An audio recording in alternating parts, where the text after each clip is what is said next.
اچھا جی، آگے اللہ مثال دے رہے ہیں یہاں پر دو آدمیوں کی، ٹھیک ہے، ایک کافر ہے اور ایک مومن ہے.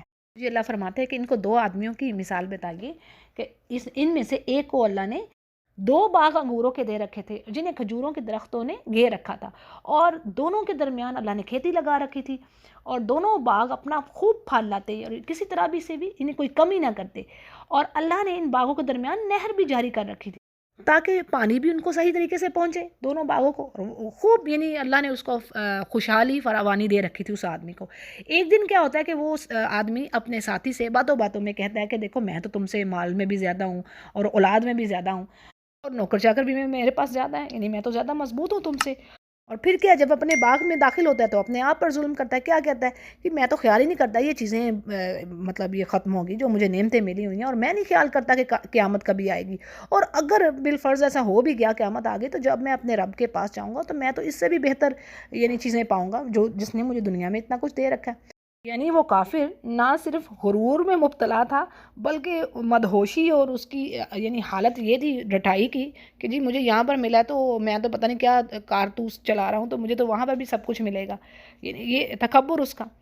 اب اس پر اس کے ساتھی نے کہا کہ کیا تو اس ذات کے ساتھ کفر کر رہا ہے جس نے تجھے مٹی سے پیدا کیا، پھر نطفے سے، اور پھر تجھے پورا ایک انسان آدمی پیدا بنا دیا، یعنی تو قیامت کو بھی جھٹلا رہا ہے اور اپنے رب کو بھی. یعنی اس مومن آدمی نے اس کو تبلیغ کے انداز میں سمجھایا اور کہنے لگا کہ میں تو اس بات پر عقیدہ رکھتا ہوں کہ میرا تو وہی رب ہے اور میں اپنے رب کے ساتھ کسی کو شریک نہیں کرتا، یعنی میں تو اللہ کی ربوبیت اور اس کی وحدانیت کہ وہ ایک ہے ہمیں بنانے والا اسی بات پر یقین رکھتی ہوں. اور پھر کہنے لگا اس کا یعنی وہی مومن ساتھی کہ جب تو جنت اپنے باغ میں داخل ہوا، جنہ کہتے ہیں باغ کو بھی، ٹھیک ہے، تو جب تو اپنے باغ میں داخل ہوا تو نے کیوں نہ کہا ماشاء اللہ لا قوت الا باللہ.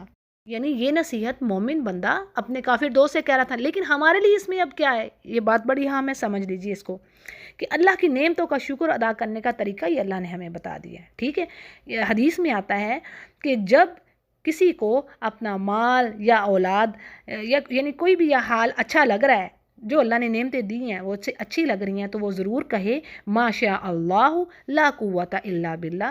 یعنی یہ پڑھنا چاہیے. تفسیر ابن کثیر اور ان کا جو حوالہ ہے مسند ابو یعلی. ٹھیک ہے، یہ حدیث کا ریفرنس میں نے بتا دیا. تو یہ ہمیں کہنا چاہیے جب بھی ہم اپنے کسی بھی نعمت کو دیکھیں، مال کو، اولاد کو، یا کوئی بھی جو نعمت اللہ نے ہمیں دے رکھی ہے. انشاءاللہ پھر وہ یہ ہے کہ اللہ نعمتوں کو زوال سے بچائے گا. اسی طرح دعا ہے نا بڑی خوبصورت، میں نے اکثر بھیجی ہے گروپ میں، اللہم انا نسألک ایمانا لا یرتد ونعیما لا ینفد ومرافقت محمد فی اعلی جنت الخلد. یعنی اللہ ہم تجھ سے سوال کرتے ہیں ایسے ایمان کا جو کبھی پلٹے نہ، ایسی نعمتوں کا جو کبھی ختم نہ ہو، اور محمد صلی اللہ علیہ وسلم کا ساتھ مانگتے ہیں جنت اعلیٰ میں.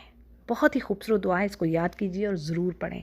اچھا جی، آگے وہ مومن بندہ کہتا ہے کہ تو مجھے دیکھتا ہے کہ میں مال اور اولاد میں تجھ سے کم ہوں، تو کیا پتا ممکن ہے کہ میرا رب مجھے تجھ سے بہتر چیزیں دے دے، یعنی تیرے باغ سے بہتر باغ دے دے، اور تیرے باغ پر آسمانی عذاب بھیج دے، یا پھر اس کو چٹیل میدان بنا دے، اور یا پھر اس کا پانی ہی نیچے اتر جائے، تیرے بس میں نہ رہے کہ پانی کو کھینچ کر لانا.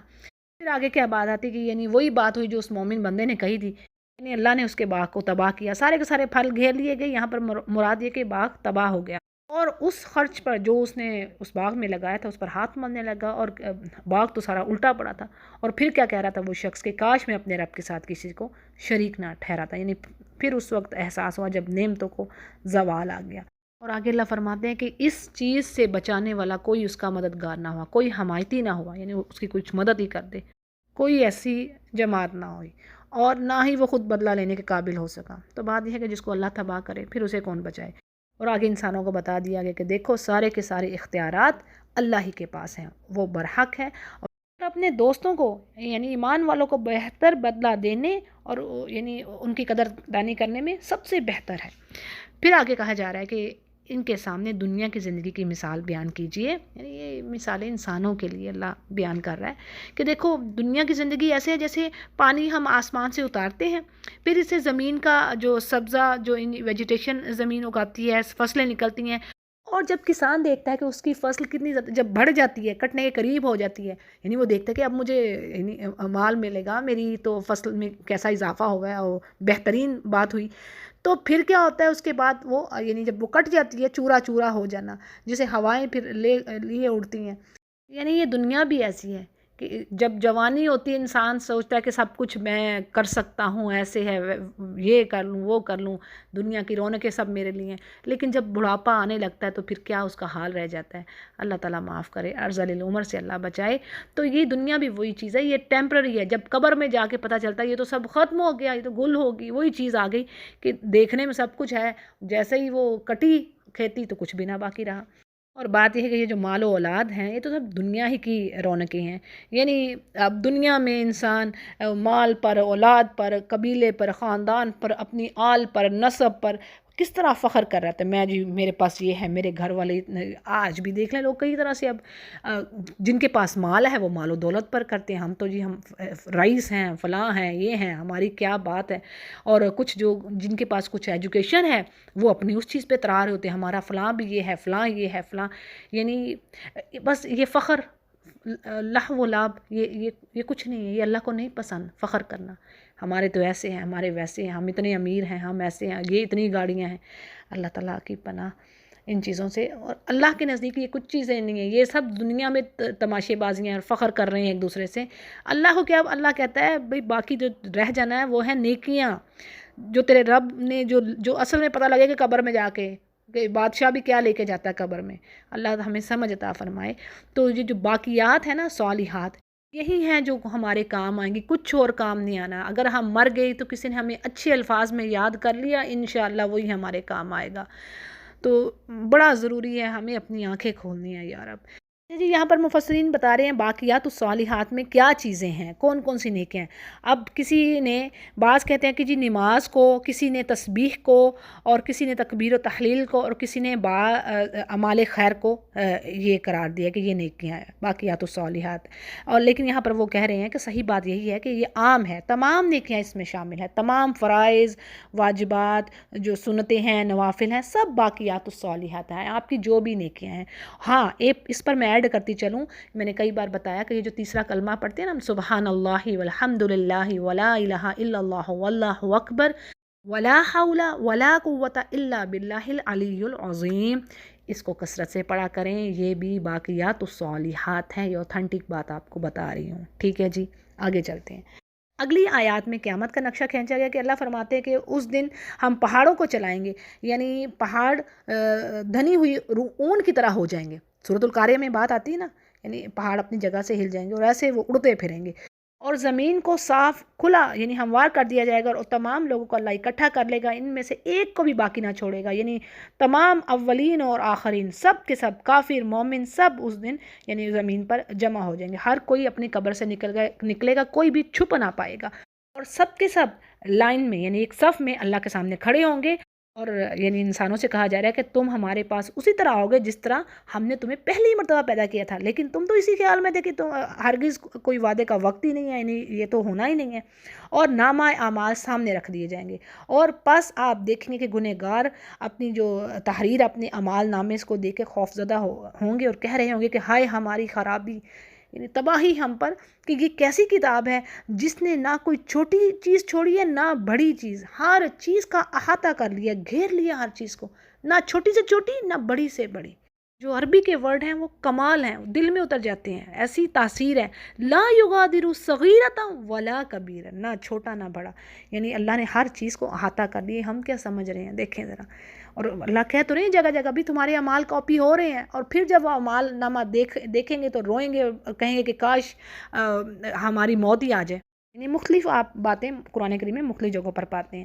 تو اللہ فرما رہے ہیں جو کچھ انہوں نے کیا ہوگا سب موجود پائیں گے، اور آپ کا رب کسی پر ظلم نہ کرے گا. ظلم کا میں نے پہلے بھی کئی بار بتا دیا ہے کہ جو نیک کام کرے گا اس کو اللہ بڑھا کے جزا دے گا، اور جو برائی کر کے لائے گا اس کو اسی کے برابر اتنی ہی سزا ملے گی. اچھا جی، اگلی آیات میں اگین آدم اور ابلیس کا قصہ کہ اللہ فرماتے ہیں جب ہم نے فرشتوں سے کہا کہ سجدہ کرو آدم کو، تمام فرشتوں نے سجدہ کیا سوائے ابلیس کے. اور وہ کن میں سے تھا؟ وہ جنوں میں سے تھا. بس کیا تھا کہ اس نے اپنے رب کی نافرمانی کی. اور اللہ فرما رہے ہیں کہ کیا تم یعنی اللہ کو چھوڑ کر اس کو اور اس کی اولاد کو اپنا دوست بنا رہے ہو جو کہ تمہارا کھلا دشمن ہے. تو کیسا ہی برا بدل اختیار کیا تم لوگوں نے، یعنی اللہ کی اطاعت اور اس کی دوستی کو چھوڑ کر شیطان کی اوبیڈینس میں اور اس کی دوستی اختیار کی ہے، تو یہ تو ظالموں نے بڑی بری راہ کو لیا۔ آگے اللہ بڑی حکمہ کی بات سمجھا رہے ہیں، اگر کسی کو سمجھ آ جائے کہ دیکھو آسمان و زمین کی پیدائش اور اس کی تدبیر میں یا ان شیطانوں کی پیدائش میں جب ان کو میں بنا رہا تھا تو میں نے ان کو شریک نہیں کیا تھا، نہ یہ موجود تھے، یعنی اللہ کے اس کائنات میں اللہ کے سوا کوئی طاقت والا نہیں ہے، ساری کی ساری ملکیت، بادشاہت اور طاقت اسی کے پاس ہے، اور پھر اللہ ان کو مددگار بھی کیسے بنائے جبکہ یہ اللہ کے بندوں کو گمراہ کر رہے ہیں۔ اللہ یہی فرما رہے ہیں کہ یہ میرے بندوں کو گمراہ کرتے ہیں، تو پھر میں ان سے کیسے مدد لے سکتا تھا اگر ایسا ہوتا بھی، ٹھیک ہے۔ اور آگے کہا جا رہا ہے کہ جس دن وہ فرمائے گا، یعنی قیامت کے دن، تمہارے خیال میں جو میرے شریک ہیں نہیں پکارو، یعنی پھر اس دن کافروں سے کہا جائے گا، اور جنوں میں بھی جو کافر تھے، کہ اب پکارو ان شریکوں کو، اور یہ بات کئی جگہوں پر ہم پڑھ رہے ہیں نا قرآن کریم میں، لیکن کیا ہوگا؟ کوئی بھی جواب نہیں دے گا، اور ان کے درمیان اللہ ایک آڑ کر دے گا، درمیان یعنی فاصلہ کر دے گا، اور آپس میں عداوت ہوگی۔ یہ بھی پڑھ لی نا بات قرآن کریم میں کہ ہر کوئی ایک دوسرے کا دشمن ہوگا سوائے متقین کے۔ سورہ زخرف کی آیت نمبر 67، الاخلاء یومئذ بعضهم لبعض عدو، دشمن ہوں گے الا المتقین۔ بعض مفسرین اس آیت پر یہ بھی کہتے ہیں کہ یہ مشرک اور ان کے جو یہ معبود ہیں ایک دوسرے کو مل نہیں سکیں گے، کیونکہ ان کے درمیان ہلاکت کا سامان یعنی ہولناک چیزیں ہوں گی۔ اب آگے انہی جہنمیوں کے بارے میں کہا جا رہا ہے کہ یہ گنہگار جہنم کو دیکھ کر سمجھ لیں گے کہ بس وہ اس میں اب ڈالے جانے والے ہیں، اور لیکن اس سے بچنے کی وہ کوئی جگہ نہ پائیں گے۔ اور آگے فرما رہے ہیں اللہ کہ ہم نے اس قرآن کو ہر طریقے سے تمام کی تمام مثالیں دے کے لوگوں کو بیان کر کے انہیں سمجھا دیا، لیکن انسان تمام چیزوں سے زیادہ جھگڑالو ہے، یعنی سمجھانے کا ہر راستہ اللہ تعالیٰ نے یہاں پر بڑے خوبصورت انداز میں قرآن کریم میں بیان کر دیے ہیں، یعنی ڈرا کر بھی، پھر خوشخبریاں دے کر بھی، لیکن یہ ہے کہ ان کا اثر کم ہی لوگوں پر ہوتا ہے۔ پھر آگے بات کہی جا رہی ہے کہ لوگوں کے پاس تو ہدایت آ جانے کے بعد انہیں ایمان سے روکنے والی اور اپنے رب سے استغفار کرنے سے صرف ایک ہی چیز نے روکا، اور وہ یہ کہ یہ بھی اگلے لوگوں کا سا ہی معاملہ، یعنی یہ چاہتے تھے کہ ایسا ہی ہمارے ساتھ بھی ہوئے، یا پھر ان پر کھلم کھلا عذاب آ جائے۔ اور آگے اللہ فرماتے ہیں کہ ہم نے اپنے رسولوں کو بھیجا گڈ نیوز یعنی خوشخبریاں سنانے والے، جنت کی جو متقی ہوں گے، اور ڈرانے والے یعنی جہنم سے ڈرایا جائے لوگوں کو۔ اور یہ کافر لوگ باطل کے سہارے جھگڑتے ہیں، یعنی کوئی صحیح پروف نہیں ہے، دلیلیں نہیں ہیں، لیکن فضول میں جھگڑا کرنا نبیوں سے، جو اللہ کے میسنجرز ہیں، باقی جو نبی نہیں بھی ہیں، آج بھی دیکھ رہے ہیں نا جو حالات ہیں، وہ جھگڑا کرتے ہیں کیوں؟ تاکہ اس کو اس حق بات سے لڑکھڑا دیں، ہٹا دیں، اور انہوں نے آیتوں کو جس چیز سے یعنی ڈرایا جا رہا ہے ان کو مذاق بنا لیا، اور اس سے بڑھ کر ظالم کون ہوگا جو اپنی رب کی آیتوں کو یعنی نصیحتوں سے منہ موڑے، اور جو کچھ اس کے ہاتھوں نے آگے یعنی جو اس نے اعمال بھیج رکھے وہ بھول جائے کہ میں کرتوتیں کیا کر رہا ہوں۔ اور بے شک اللہ فرما رہے کہ ہم نے ان کے دلوں پر پردے ڈال دیے کہ وہ نہ اس قرآن کو سمجھ سکتے ہیں، اور ان کے کانوں میں بھی اللہ نے ڈاٹ دے دی، یعنی دیکھنے میں سب کچھ ہے، ان کے پاس صلاحیتیں ہیں، سننا، دیکھنا، سمجھنا، لیکن روحانی نظر، روحانی کان اس سب سے یہ محروم ہے۔ آگے کہا جا رہا ہے کہ اے نبی تو ان کو ہدایت کی طرف بلاتا بھی رہا ہے، لیکن یہ کبھی ہدایت کی طرف نہیں آئیں گے۔ وجہ کیا؟ یعنی ان کا جو ظلم عظیم کہ اللہ کی آیات سے منہ موڑنا اور ہنسی مذاق بنانا اللہ کی آیات کو، یہ بات بھی قرآن کریم میں کئی جگہوں پر آئی ہے کہ جو اللہ کی آیات کو ہنسی مذاق میں اڑاتا ہے یا بناتا ہے، ٹھٹے بازی کرتا ہے، استہزاء اڑاتا ہے، نعوذ باللہ، جیسے سورۃ الجاثیہ کی آیت نمبر 35 میں بات آتی ہے، ذالکم بانکم اتخذتم آیات اللہ ہزوا، یعنی اللہ بھلا دے گا ان کو اس دن جس طرح انہوں نے دنیا میں اللہ کو بھلائے رکھا، اور اللہ ان کو ڈالے گا جہنم میں۔ وجہ کیا؟ کہ انہوں نے اللہ کی آیات کو مذاق کی بات بنائی ہوئی تھی۔ اچھا جی، آگے بات ہے، اللہ فرماتے ہیں کہ اللہ غفور ہے اور رحمت والا ہے۔ اگر ان انسانوں کو پکڑے جو یہ کسب کر رہے ہیں تو پھر تو بہت ہی جلد ان پر عذاب آ جائے، لیکن یہ ہے کہ اللہ تعالیٰ یعنی جلدی پکڑ نہیں کر رہا، بلکہ ایک فکس ٹائم کے لیے ان کو اللہ مہلت دے رہا ہے۔ جب وہ مہلت آ گئی تو بس پھر وہ ان کے لیے سرکنے کی بھی جگہ نہیں ہوگی، پھر ان کو بالکل بھی ٹائم نہیں ملے گا، یعنی جس کا جب ہلاکت کا وقت آ گیا تو بس ایک گھڑی نہ پیچھے نہ آگے۔ اگلی آیت میں اللہ فرماتے ہیں کہ وہ بستیاں جیسے یعنی عاد، سمود، قوم ہود وغیرہ، تو اللہ نے ان کو تباہ کیا ان کے ظلم کی وجہ سے، ان کے، اور ان کے لیے اللہ نے ایک ٹائم جو تھا مقرر کر دیا تھا۔ یعنی بات یہ ہے کہ اگرچہ ان کے ظلم کے سبب ان کی ہلاکت ہوئی، لیکن ان کو اللہ نے پورا موقع دیا، یعنی ان کے پاس انبیاء آئے اور انہوں نے معجزات بھی دکھائے۔ وہی بات کہ اللہ نے ہر طرح سے ان کو اپنی مثالیں دکھائی کہ اللہ پر ایمان لے آؤ، لیکن ہوتا کیا تھا کہ ان کی سرکشی میں مزید اضافہ ہی ہوتا تھا. جیسے سورہ نوح میں پڑھا نا کہ اللہ وہ نوح علیہ السلام کہتے تھے کہ اللہ میں ان کو جتنا بلاتا ہوں یہ تو اور اس سے بدک رہے ہیں، بلکہ نفرت ہی میں ان کے اضافہ ہو رہا ہے. تو جب یہ حال تھا تو پھر اس کے بعد اللہ تعالیٰ نے یعنی ان کو پھر تباہی ان پر آئی. اچھا جی، اگلی آیات میں یہاں پر تقریباً 2 پیجز جو ہیں موسیٰ علیہ السلام کے بارے میں، اور یہاں سے بڑے انٹرسٹنگ واقعات جو ہیں اسٹوریز ہمیں پڑھنے کو ملیں گے انشاءاللہ. اچھا جی، اللہ فرماتے ہیں کہ جب موسیٰ نے اپنے نوجوان سے کہا، یعنی جو ان کا غلام تھا ان کے ساتھ تھا، ان سے کہا کہ میں تو چلتا رہوں گا یہاں تک کہ 2 دریاؤں کے سنگم پر، یعنی جہاں پر 2 دریا ملتے ہیں وہاں پہنچ جاؤں، چاہے مجھے سالوں سال چلنا پڑے. اچھا جی، اس کے پیچھے ذرا میں آپ کو ڈیٹیل دے دیتی ہوں تاکہ ہمیں پتہ چل جائے کہ یہ کیا بات ہو رہی ہے. پہلی بات یہ کہ جن نوجوان کا یہاں پر ذکر ہے ان کا نام یوشع بن نون علیہ السلام ہے، جو موسیٰ علیہ السلام کی وفات کے بعد ان کے جانشین بنے. اور یہ بات کہ موسیٰ علیہ السلام نے کہا کہ میں چلتا رہوں گا چاہے سالوں سال چلوں جب تک کہ میں وہاں اس جگہ پر یعنی 2 سمندر جہاں ملتے ہیں وہاں نہ پہنچ جاؤں. اس کی وجہ کیا؟ تو اس کی ریزن یہ کہ ایک موقع پر موسیٰ علیہ السلام نے ایک کسی سوال کرنے والے کے جواب میں یہ کہہ دیا کہ اس وقت مجھ سے بڑا عالم کوئی نہیں، یعنی میں سب سے زیادہ جاننے والا ہوں، میں سب سے بڑا عالم ہوں اس وقت. اب اللہ کو یہ جملہ پسند نہ آیا اور وحی کے ذریعے سے انہیں بتایا گیا موسیٰ علیہ السلام کو کہ ہمارا ایک بندہ خضر جو آپ سے بھی بڑا عالم ہے یعنی موجود ہے وہ. اب موسیٰ علیہ السلام نے پوچھا کہ یا اللہ اس سے ملاقات کس طرح ہو سکتی ہے؟ تو اللہ نے فرمایا جہاں 2 سمندر ملتے ہیں وہی ہمارا وہ بندہ ہوگا. اور اللہ نے یہ بھی فرمایا کہ اپنے ساتھ مچھلی لے لیجئے گا کہ جہاں مچھلی آپ کی ٹوکری سے نکل کر غائب ہو جائے گی تو سمجھ لیجئے گا کہ یہی وہ جگہ ہے یعنی جہاں پر آپ کو جانا ہے، جہاں پر وہ میرا بندہ آپ کو ملے گا. اس واقعے کو صحیح بخاری روایت کر رہے ہیں. اب اس حکم کے مطابق موسیٰ علیہ السلام نے اپنا سفر شروع کیا اور مچھلی ساتھ رکھ لی. اب کیا تھا کہ وہ جب دونوں اس دریا کے سنگم پر پہنچے جہاں پر دونوں دریا ملتے تھے تو وہاں پر اپنی مچھلی بھول گئے. جس نے دریا میں سرنگ جیسا اپنا راستہ بنایا یعنی وہ دریا میں سرنگ جیسا بناتی ہوئی راستہ چلی گئی. اب وہاں سے یہ دونوں آگے بڑھ گئے تو موسیٰ نے اپنے نوجوان سے کہا کہ وہ ہمارا ناشتہ لاؤ کہاں ہے؟ تو ہمیں تو اپنے سفر سے بڑی تھکاوٹ ہو رہی ہے. تو وہ کہنے لگے کہ مچھلی تو جہاں ہم نے پتھر سے ٹیک لگا کے آرام کیا تھا وہاں ہی پر زندہ ہو کر سمندر میں چلی گئی تھی، اور اس نے بڑے عجیب طریقے سے یعنی سمندر میں اپنا راستہ بنایا تھا جس کا میں تذکرہ کرنا یعنی میں آپ کو بتانا بھول گیا. یہ یوشع علیہ السلام کے الفاظ تھے. اب موسیٰ علیہ السلام نے کہا کہ اللہ کے بندے جہاں مچھلی نے زندہ ہو کر غائب ہونا تھا تو وہی تو ہماری مطلوبہ جگہ تھی، یعنی وہی پلیس تو ہمیں ریکوائرڈ تھی، تو اسی لیے تو ہم سفر کر رہے تھے. سو وہ اپنے اب نشانات دیکھتے ہوئے یعنی قدموں کے واپس لوٹے اور اسی جگہ پر جہاں پر مجمل بحرین تھے یعنی 2 آپس میں سمندر مل رہے تھے وہاں پر وہ پہنچے. بس آگے اللہ فرماتے ہیں کہ انہوں نے ہمارے بندوں میں سے ایک بندے یعنی یہاں پر اس سے مراد حضرت خضر ہیں جو تفسیر میں بات آ رہی ہے، اور خضر کے معنی ہے سرسبز اور شاداب، یعنی اس کو آپ لش گرین بھی کہہ سکتے ہیں. اور اس کی ریزن کیا؟ یہ کہا جاتا ہے کہ خضر ایک مرتبہ سفید زمین پر بیٹھے تو وہ حصہ زمین کا ان کے نیچے سے سرسبز ہو کر لہلہانے لگا، اسی وجہ سے ان کا نام خضر پڑ گیا. صحیح بخاری اس کو روایت کرتے ہیں. تو جی اللہ فرماتے ہیں کہ انہوں نے میرے بندے کو پایا جس کو ہم نے اپنے پاس سے خاص رحمت یعنی رحمت سے مراد یہاں پر مفسرین خصوصی انعامات لے رہے ہیں، اور بعض مفسرین کہتے ہیں کہ اس سے مراد نبوت ہے. تو اللہ فرماتے ہیں ان پر اللہ نے اپنی خاص رحمت یعنی انہیں عطا کی تھی اور اسے اپنے پاس سے خاص علم سکھا رکھا تھا.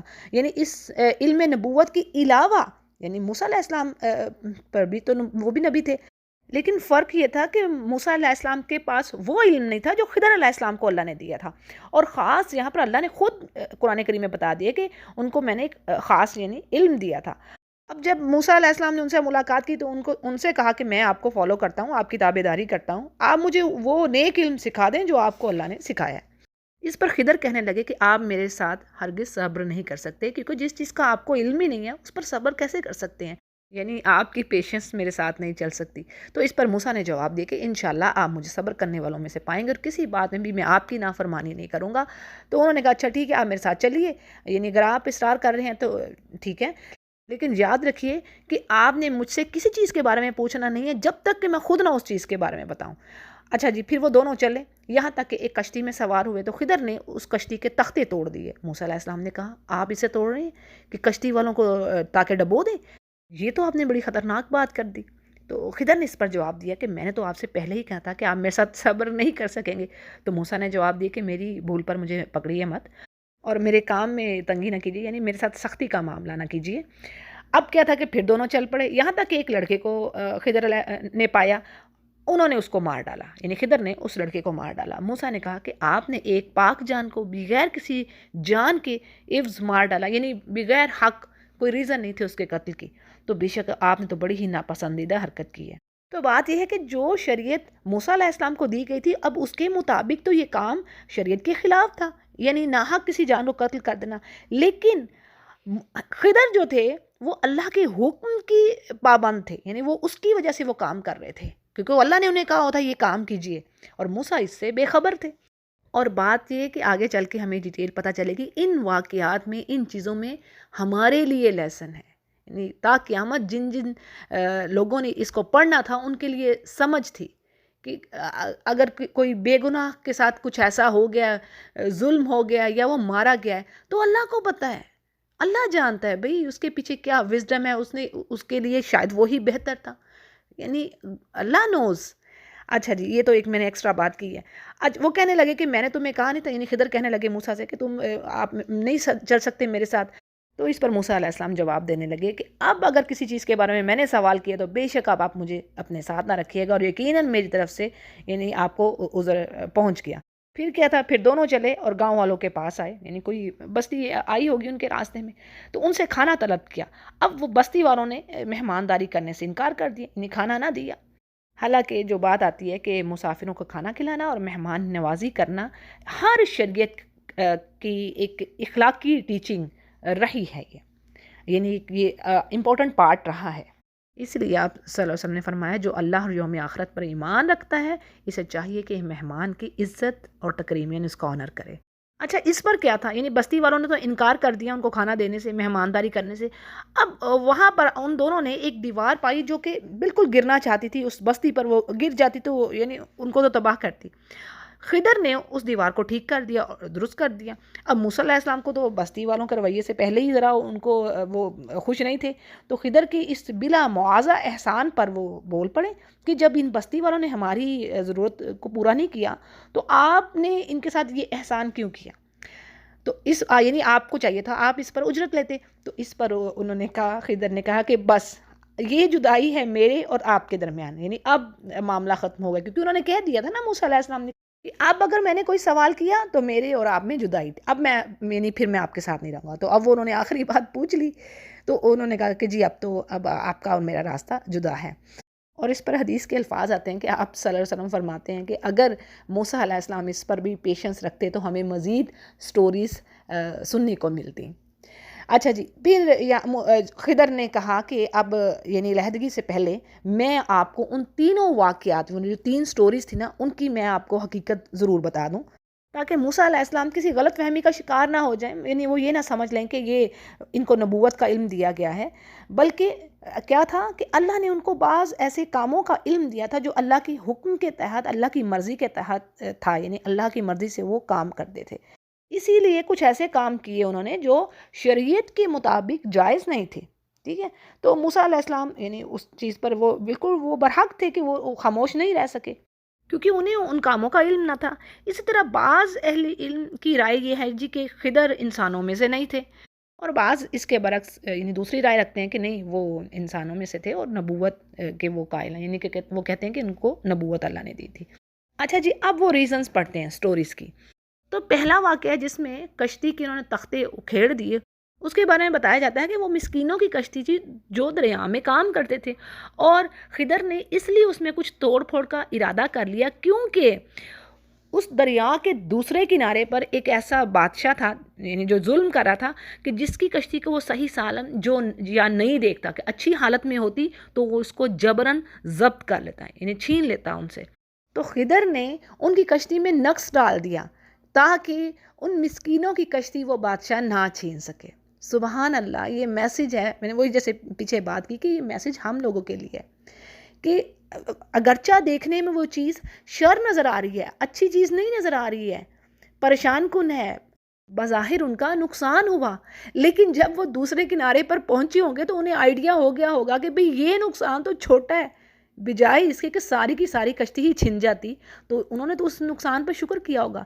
تو یہی ہماری زندگی کی کہانیاں ہیں کہ بعض اوقات ہمیں کوئی چیز لگ رہی ہوتی ہے، آپ آزما کے دیکھیں، آپ استخارہ کریں کسی چیز، جو بھی دو آپ کو اگر آپشنز مل رہی ہیں تو سبحان اللہ، جو اللہ دکھا دیتا ہے بعض اوقات کوئی چیز بڑی آپ کو اچھی لگ رہی ہوتی ہے، تو لیکن وہ اللہ اچھی نہیں دکھاتا، اور آپ یقین جانیں کہ واقعی ایسا ہوتا ہے کہ وہ ظاہر میں تو اچھی لگ رہی ہوتی ہے لیکن ایسا ہوتا نہیں۔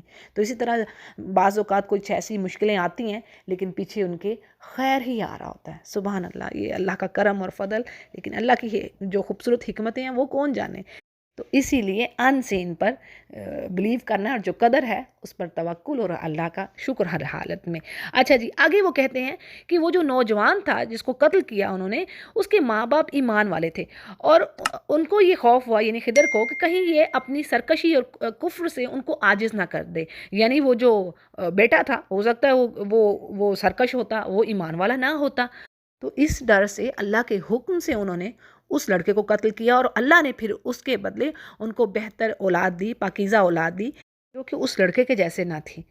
تیسرا قصہ دیوار والا، وہ یہ تھا کہ اس شہر میں 2 یتیم بچے تھے، اور ان کا خزانہ اس دیوار کے نیچے دفن تھا جو دیوار گرنے والی تھی۔ اب اللہ کیا چاہتا تھا کہ وہ خزانہ ان کو اس وقت ملے، ان یتیم بچوں کو، جب وہ جوان ہو جائیں، جو ان کے باپ نے چھوڑا ہوا تھا ان کے لیے۔ اور ریزن کیا تھی کہ اللہ فرماتے ہیں وَقَانَ أَبُوهُمَا صَالِحًا، کہ ان کا باپ نیک تھا، نیک شخص تھا۔ تو اللہ اس شخص کی نیکی دیکھیں ضائع نہیں کی، مرنے کے بعد بھی۔ یہ میسیج ہے زبردست ہمارے لیے کہ جو ہماری نیکیاں ہیں، انشاءاللہ نیک کام ماں باپ کریں گے تو اولاد بھی فالو کرتی ہے، یہ بھی چیز ہے، اثر آتا ہے اولاد میں، یقین رکھیے اس بات پر۔ اور دوسری بات کہ یہ چیز پروف ہے اس چیز کا کہ اللہ تعالیٰ نیکوں کے اجر کو ضائع نہیں کرتا، جو انہوں نے نیکیاں کی ہیں اللہ ان کا پورا پورا بدلہ دیتا ہے دونوں جہان میں۔ یہ رحمتیں ہیں اللہ کی۔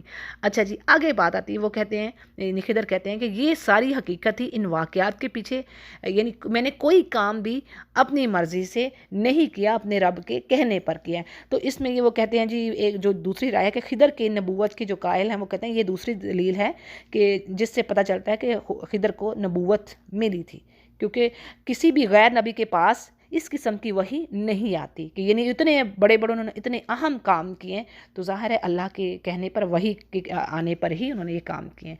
اچھا جی، آگے بات آتی ہے کہ نبی آپ سے یہ ذوالقرنین کے بارے میں پوچھتے ہیں، تو ان کے بارے میں بھی ہم آپ کو بتاتے ہیں۔ یہ مشرکین کا یعنی وہ تیسرا سوال تھا، یا یہودیوں کے کہنے پر انہوں نے نبی کریم صلی اللہ علیہ وسلم سے یہ سوالات کیے۔ بہرحال تو یہ تیسرا سوال تھا۔ ذوالقرنین کے لفظی معنی ہوتے ہیں 2 سینگوں والا۔ اس نام کے بارے میں مختلف اوپینینز ہیں، مختلف رائے ہیں۔ ایک تو وہ یہ کہتے ہیں کہ جی واقعی ان کے سر پر 2 سینگ تھے، اور دوسری رائے یہ ہے جی کہ نہیں، انہوں نے مشرق اور مغرب دونوں دنیا کے دونوں کناروں پر پہنچ کر سورج کے یعنی شعاؤں کا انہوں نے ریز کو دیکھا، یہ وہ کہتے ہیں وجہ ہے۔ بعض کہتے ہیں کہ ان کے سر پہ بالوں کی 2 لٹیں تھی، ٹھیک ہے، کن بالوں کی لٹ کو کہتے ہیں، یعنی 2 لٹوں والا یا 2 مینڈیوں والا۔ تو یہ مختلف اوپینینز ہیں ان کے بارے میں۔ اب وہ تھے کون؟ یعنی ذوالقرنین ایسے حکمران تھے جن کو اللہ نے ہر طرح کے سورسز، اسباب، ٹیکنالوجی، جو آپ آج کی بات کہہ لیں کہ یعنی اللہ نے قوت دے رکھی تھی۔ اب ان کے بارے میں آتا ہے کہ وہ ایک راہ پر چلے، یعنی ایک طرف انہوں نے سفر سٹارٹ اپنا کیا، یہاں تک کہ سورج ڈوبنے کی جگہ پر وہ پہنچے، اور سورج کو دلدل کے چشمے میں غروب ہوتا ہوا پایا۔ یعنی یہاں پر چشمہ، آئین سے مراد چشمہ یا سمندر ہے، آئین کا ورڈ آ رہا ہے نا۔ تو اب کیا تھا کہ انہوں نے یعنی کیچڑ میں دیکھا، یوں ایسا وہ فیل ہو رہا تھا کہ اس میں ڈوب رہا ہے، یعنی وہ کسی ایسی آخری آبادی، ایسی کسی جگہ پر گئے جہاں پر یہ سین انہیں نظر آ رہا تھا۔ اب آگے بات آتی ہے کہ اللہ فرماتے ہیں کہ ہم نے ذوالقرنین سے کہا کہ اے ذوالقرنین، یا تو یعنی وہاں پر جو لوگ تھے، یا تو انہیں تکلیف پہنچا، یا پھر ان کے بارے میں کوئی بہترین راستہ اختیار کر لے، یعنی اللہ نے ان کو آپشن دی۔ اب کچھ لوگ جو ہیں وہ ذوالقرنین کے نبی ہونے پر قائل ہیں، اور وہ یہ کہتے ہیں کہ ظاہر ہے نبی ہی کو اللہ وحی کے ذریعے اپنے کام بتاتا ہے۔ جب ذوالقرنین نے ان پر فتح یعنی ان پر غالب آ گئے تو اللہ نے اختیار دے دیا، یا تو انہیں قتل کیجئے، یا قیدی بنا لیجئے، یا فدیہ لے کر بطور احسان ان کو چھوڑ دیجئے۔ تو اس پر وہ کہتے ہیں کہ جو تو ظلم کرے گا اسے ہم سزا دیں گے۔ اب ظلم کیا؟ یعنی جو کفر و شرک پر جمع رہے گا ہم اسے سزا دیں گے۔ اور پھر کیا ہے، جب وہ اپنے رب کی طرف واپس لوٹایا جائے گا تو اس کو اور مزید سخت تر عذاب دے گا اس کا رب۔ ہاں، جو ایمان لائے اور نیک عمل کیے جس نے، تو ان کے لیے تو بہترین بدلہ ہے، اور اسے ہم اپنے کام میں بھی آسانی ہی کہیں گے۔ پھر کیا تھا کہ وہ ایک دوسری راہ پر چلے، یعنی اب ان کا سفر مغرب سے مشرق کی طرف انہوں نے سٹارٹ کیا، اور وہاں پر جب وہ پہنچے تو سورج نکلنے کی جگہ کو دیکھا تو وہ ایک ایسی قوم پر سورج کو نکلتا ہوا پایا کہ جو مکانوں میں رہنے کی بجائے میدانوں اور صحراؤں میں رہ رہے تھے، لباس سے بھی وہ آزاد تھے، یعنی سورج کی روشنی ان کے ننگے جسموں پر ہی پڑتی۔ تو اور آگے اللہ فرماتے ہیں کہ واقعہ یہ ہے، یعنی بات تو یہ ہے کہ جو کچھ بھی اللہ نے ذوالقرنین کو دے رکھا تھا، جو اسباب اور وسائل، ان سب کا اللہ کو خوب علم تھا۔ پھر جی انہوں نے ایک اور طرف رخ کیا، یہاں تک کہ جب وہ دو دیواروں کے درمیان پہنچے، دو دیواریں کیا، یعنی اس سے مراد دو پہاڑ ہیں جو ایک دوسرے کے یعنی بالکل آمنے سامنے کھڑے تھے، اور ان کے درمیان میں کھائی تھی جس سے یاجوج اور ماجوج ادھر یعنی دوسری آبادی میں آ جاتے اور ادھر مچاتے، قتل و غارت کرتے، یعنی فساد کرتے زمین پر۔ اور یہ بھی بات تھی کہ اس آبادی کو کوئی لینگویج نہیں آتی تھی سوائے اپنی لینگویج کے، یعنی وہ کسی دوسرے کی بولی نہیں سمجھ پا رہے تھے۔ اور پھر اس پر ذوالقرنین کو وہ کہتے ہیں کہ یاجوج ماجوج اس ملک میں بڑے فسادی ہیں، تو کیا آپ ہمارے لیے کچھ یہ یعنی ایسا انتظام کر دیں کہ آپ ان کے اور ہمارے درمیان ایک دیوار بنا دیں، اور جو بھی اس پر خرچ آتا ہے یعنی ہم اس کا انتظام کرتے ہیں۔ تو اس پر ذوالقرنین جواب دیتے ہیں کہ میرے اختیار میں میرے رب نے جو دے رکھا ہے وہ بہتر ہے، ہاں تم اپنی قوت اور طاقت سے میری مدد کرو۔ اب قوت سے مراد یہاں پر یعنی مجھے تعمیراتی جو سامان ہے، جو بلڈنگ کے جو کام آتا ہے، یا پھر آدمی یعنی لیبر جو ہے وہ اس کی انہوں نے ڈیمانڈ کی۔ اچھا جی، ذرا یہ سمجھ لیجئے کہ یہ یاجوج اور ماجوج یہ یعنی کیا تھی، کون سی قوم تھی جن کو انگلش میں آپ گوگ مگوگ کہتے ہیں۔ تو اس کے بارے میں صحیح حدیث کے مطابق یہ دونوں قومیں نسل انسانی میں سے ہیں، صحیح حدیث کے مطابق یعنی نسل انسانی ہی میں سے ہیں، اور ان کی تعداد دوسری انسانی نسلوں کے مقابلے میں زیادہ ہوگی، اور انہی سے جہنم زیادہ بھرے گی۔ صحیح بخاری اس کو روایت کر رہے ہیں۔ ایک حدیث پڑھی تھی ہم نے جس میں کہا گیا تھا کہ آدم علیہ السلام سے کہا جائے گا کہ 1000 میں سے 999 جہنمی نکال لیجئے اپنی اولاد میں سے، ٹھیک ہے نا، یعنی ایک بچے گا جنت میں جانے والا، صحیح۔ تو پھر آپ صلی اللہ علیہ وسلم نے اس کے یعنی حدیث کے آخر میں ساری حدیث تو آپ کے آگے نہیں رکھ رہی لیکن اس کا مفہوم بتا دیا، اینڈ میں آپ نے کہا کہ اکثریت جو ہوگی وہ یاجوج اور ماجوج۔ اب میں جھٹکا کیوں دے رہی ہوں، کیونکہ قرآن میں اس کو ایسا ہی لکھا گیا ہے۔ اچھا جی، اب آگے انہوں نے اس دیوار کو یعنی آڑ کیسے بنائی، انہوں نے حکم دیا ذوالقرنین نے کہ آگ تیز جلاؤ، یہاں تک کہ لوہے کی چادروں کو بالکل آگ کر دیا، پھر کہا کہ میرے پاس یعنی پگھلا ہوا تانبا لاؤ، وہ اس پر ڈالیں، یعنی ان دونوں پہاڑوں کے درمیان جو گیپ تھا وہ گیپ انہوں نے لوہے کی چھوٹی چھوٹی چادروں سے بھر دیا، اور پھر اس پر پگھلا ہوا سیسا یا لوہا یا تانبا خوب گرم کر کے یعنی وہ ڈال دیا، یعنی اس کو ایسا مضبوط کر دیا کہ اسے وہ یا تو کراس کر کے یا توڑ کر وہ ایسی یعنی قوت ہی نہیں پاتے تھے کہ دوسری طرف آبادی میں آتے اور وہاں پر فساد مچاتے۔ جیسے آیت میں کہا گیا کہ نہ تو وہ اس دیوار کے اوپر چڑھنے کی طاقت رکھتے اور نہ ہی اس میں کوئی سوراخ کر سکتے تھے۔ اور ذوالقرنین نے پھر کہا کہ یہ میرے رب کی مہربانی ہے، اور میرے رب کا جب وعدہ آئے گا تو وہ اس کو زمین بوس یعنی تب وہ یہ جو دیوار ہے نا اس کو وہ مٹا دے گا، گرا دے گا، بے شک میرے رب کا وعدہ سچا ہے۔ اور اس دن اب وہ وعدے کا وقت کب ہے، یعنی یہ اللہ نے دیوار تو بنوا دی اللہ نے، ٹھیک ہے نا، ذوالقرنین سے، لیکن یہ بھی ساتھ کہہ دیا کہ ایک وقت آنا ہے کہ یہ دیوار ڈھہ جائے گی۔ اور اس کے پیچھے قصہ کیا ہے، یعنی اس وعدے سے مراد قیامت کے قریب یاجوج ماجوج کا یعنی وہ پھر ظاہر ہوں گے قیامت کے نزدیک، جیسے کہ احادیث میں ہے۔ مثلا ایک حدیث میں آپ صلی اللہ علیہ وسلم نے اس دیوار میں تھوڑے سے سوراخ کو فتنے کے قریب ہونے سے کہا کہ یعنی یہ فتنے سے اب کافی چیزیں قریب ہو گئیں کہ اس میں تھوڑا سا سوراخ ہو گیا ہے اس دیوار میں۔ اس کو صحیح بخاری روایت کر رہے ہیں، ٹھیک ہے، سمجھنے والی باتیں ہیں کہ اب قیامت کی نشانیاں کافی پوری ہو چکی ہیں۔ پھر اسی طرح ایک اور حدیث میں آتا ہے کہ وہ ہر روز یعنی یہ جو یاجوج اور ماجوج ہیں ہر روز اس دیوار کو کھودتے ہیں اور پھر کل کے لیے چھوڑ دیتے ہیں، اور جب اللہ کی مرضی ہوگی اللہ نے ان کو نکالنا ہوگا تو پھر وہ کہیں گے کہ کل انشاءاللہ اس کو کھودیں گے، انشاءاللہ، سمجھ آ گئی؟ اسی سورہ میں پڑھ لیا تھا نا انشاءاللہ، سمجھا دیا نا اللہ نے، تو یہ بھی حدیث میں یہی چیز آ رہی ہے۔ تو وہ کہیں گے کہ انشاءاللہ کل اس کو کھو دیں گے، پھر وہ دوسرے دن اس سے نکلنے میں کامیاب ہو جائیں گے اور زمین میں فساد پھیلائیں گے، حتیٰ کہ لوگ قلعوں میں بند ہو جائیں گے اور یہ آسمان پر تیر پھینکیں گے جو خون سے بھرے ہوئے واپس آئیں گے، اور بالآخر اللہ تعالیٰ ان کی گدیوں پر ایسا کیڑا، یعنی گردن کے پیچھے ایسا کوئی کیڑا پیدا فرمائے گا جس سے ان کی ہلاکت واقع ہو جائے گی۔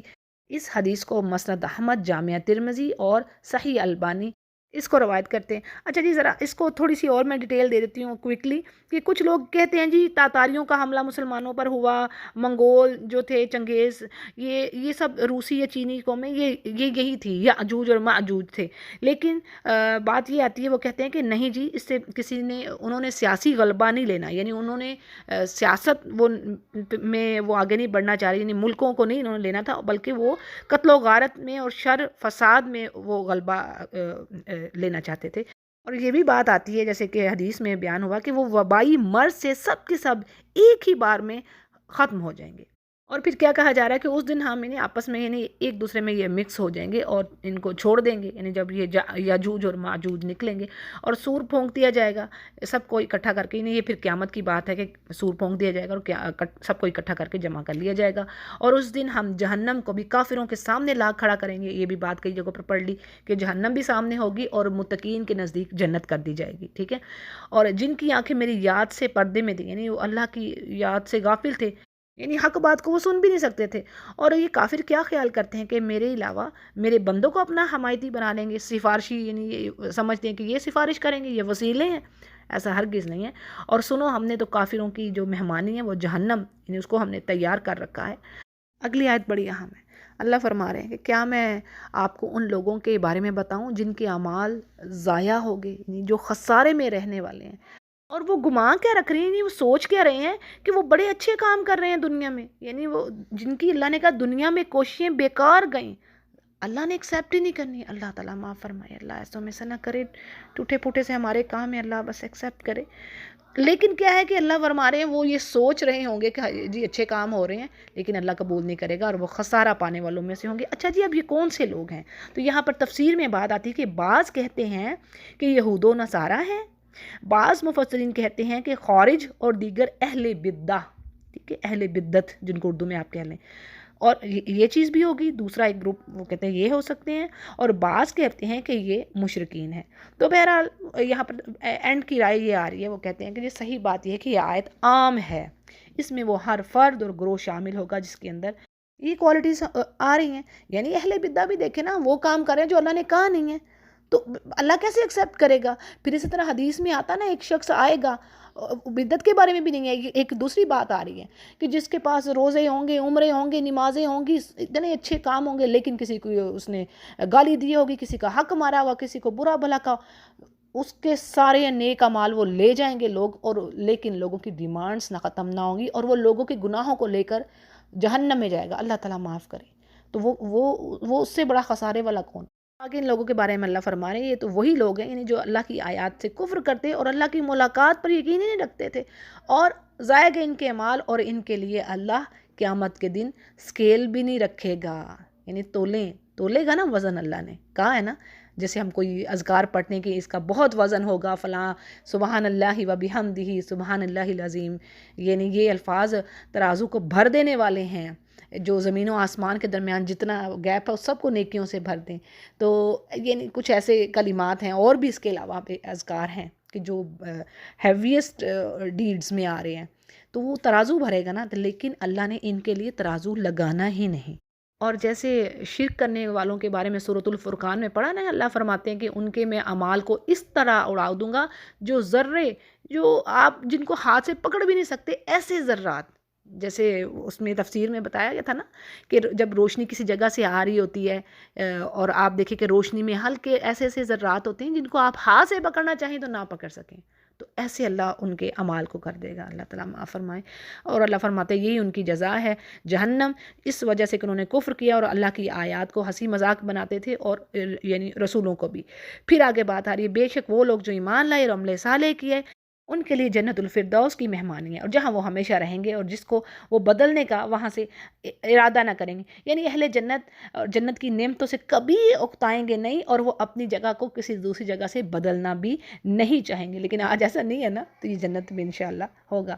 پھر کہا جا رہا ہے کہ جی کہہ دیجیے کہ میرے رب کی جو باتیں ہیں، یعنی جو اللہ کے کلمات ہیں، اللہ تعالیٰ کا علم، اس کی قدرت، اس کی شان، اس کی قدر ایسی ہے کہ انسان تو سوچ ہی نہیں سکتا. یعنی انسان تو قدر کر ہی نہیں سکتا اس پاک ذات کی. اس کی سوچ ہی نہیں جا سکتی اس پاک ذات کی طرف کہ وہ ذات کیسی ہے. تو اسی لیے کہا جا رہا ہے کہ اگر اس کی تعریف لکھنے کے لیے سارے سمندر سیاہی بن جائے تو وہ میرے رب کی باتیں ختم ہونے سے پہلے ہی ختم ہو جائیں، چاہے ان کے جیسے اور بھی آ جائیں. اور اسی طرح قرآن کریم میں ایک اور جگہ پر اللہ نے فرما دی کہ چاہے زمین کے سارے درخت قلم بن جائیں.